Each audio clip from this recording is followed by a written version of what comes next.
I'm Jean. I'm a marine conservation photographer. I do wildlife photography, mainly in the marine environment. I specialize in underwater and aerial photography.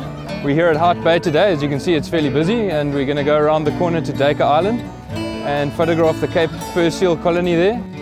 At this time of year, or slightly earlier in the year, they've finished pupping, and now those newborn pups are learning to swim, and it's an amazing experience. They kind of, on land they look all clumsy and they waddle around, but underwater they are liquid motion itself, and very frustrating to photograph, little black light-sucking blobs that never sit still, but it's such an amazing experience. And today we're going to go out with Animal Ocean, who do the seal snorkeling at the island, and try and get a few shots of the seals as they learn to swim.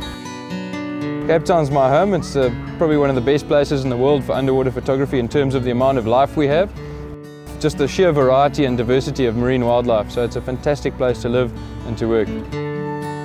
The ocean is inaccessible to most people, so it's an out of sight, out of mind mentality, and part of my work is showing people what they have to protect and showing them, the things they're doing wrong, the dumping of the sewage in the ocean, the illegal fishing, the palamute poaching, and then on the other side showing them the beauty, the dolphins, the whales, the sharks, and showing them what we still have left that's worthy of protection.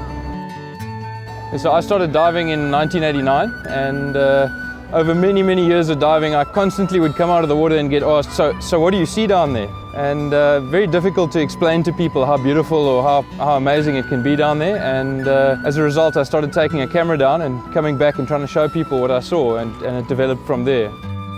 There's so many challenges, lack of light and movement in the water and inability to communicate with other people but having said that, there's also amazing opportunity. So many people do landscape photography or topside photography, and so few people do underwater photography, that when you have a subject, it's bound to be fairly unique and you can get in a shot that no one else has got, and that's what it's all about at the end of the day. So I use Nikon cameras and lenses, and I use them inside Nauticam housing. So basically for underwater photography we use the same cameras and lenses that you do on the above water, but they go in a waterproof box, and we take down lights, obviously strobes and video lights, and that's about it.